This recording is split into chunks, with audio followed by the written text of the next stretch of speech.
One of the first things we're going to take a look at is the mistake from Mustafi, which led to the penalty and ultimately the red card, which completely changed the game. So we'll have a look here that when Chelsea were going to play the ball, it's a clearance. You can see there the offside line that this player on the right is not offside. So let's just bear that in mind so that when this ball was cleared and then cleared again, check out the position of this player. Okay, so this is the moment where the ball is cleared and we can see that the two players are keeping him onside. So when the ball comes back now, when the ball is coming into Mustafi, we can see that he's clearly still onside. All it needs for me is just a clearance into the corner behind the defensive line for Arsenal to run onto. At this moment here for me, Mustafi just needs to step out and head that ball over the defensive line from Chelsea and into the corner and potentially even launch a dangerous attack. He doesn't decide to do that, he lets the ball bounce. And this is the moment here where he lets the ball bounce. If you let the ball bounce, then the Chelsea striker, Abraham, is just going to close you down and wait for that ball to bounce and try and win it off you. At this moment here, Mustafi has decided not to go in the air, and he's also decided to let the ball bounce, which are two huge mistakes for me, because he should now be aiming to volley this ball over the defence. So if he doesn't head it, he should be volleying it over the defence. And of course he didn't, and we all know what happened after that, don't we? Credit has to go to Arteta. When you're 1-0 down away from home, even if it is against your biggest rival, it's difficult enough, but with 10 men to still be trying to press at moments like this, it's credit to the manager, credit to the Arsenal squad. Here when the ball is played back into the goalkeeper, they go and press it. Lacazette has gone into press, and now we can see Torreira jumping out onto Jorginho and trying to win the ball back and try and get Arsenal back into the match. So you can see at this moment here when the ball arrives at Jorginho, Torreira's all over him. So credit for trying to win the ball back, but this wasn't, of course, what was happening for the whole of the second half.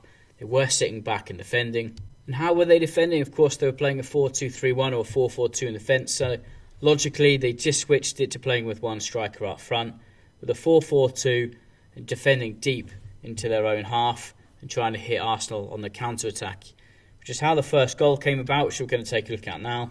So this is the goal from Arsenal where there was a counter-attack. First things first, of course, we can see it's a corner, and we just want to highlight the positioning of Chelsea on the edge of the box.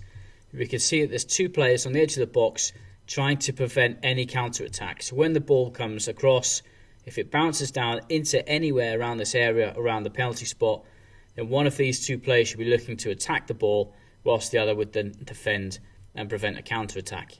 So when the ball is headed out now, both of these players have moved from the middle of that zone now into the penalty area, whereas only one needs to go. One should go, one should stay.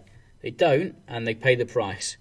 At this moment we can see that the ball's been cleared and it's bounced over the top of those two players on the edge of the box, and Martinelli's able to run away and start a counter-attack. At this moment here it's a 3 against 2. All Kante needs to do is slow the ball down, slow the counter-attack down and wait for his teammates to get back in. He slips though, trying to hold the ball up, and at this moment now Martinelli's got a free run on goal, and calmness beyond his years just slides it past the keeper.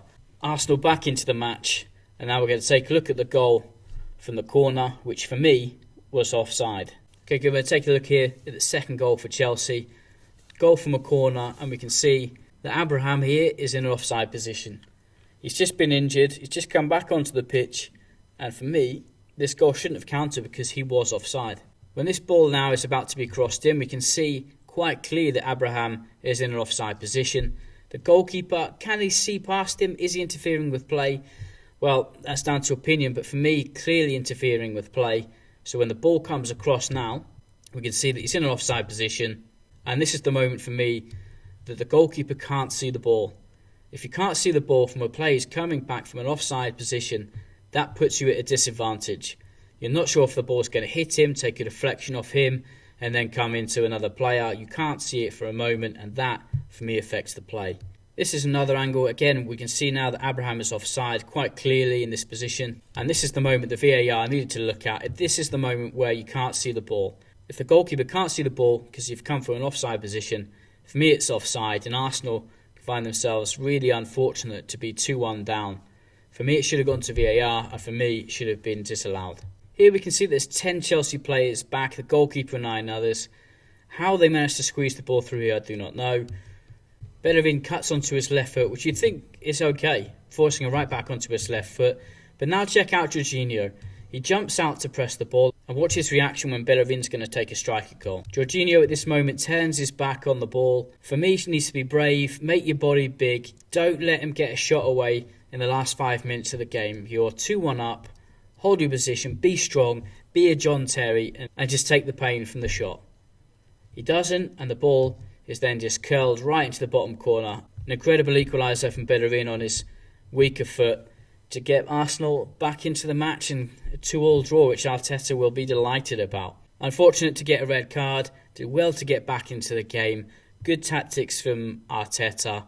Shouldn't have been a second goal, should have been disallowed by VAR, and then they were brave enough to get back into the match and equalise. Overall, a great day for Arsenal to be able to overcome the adversity which they faced during the game.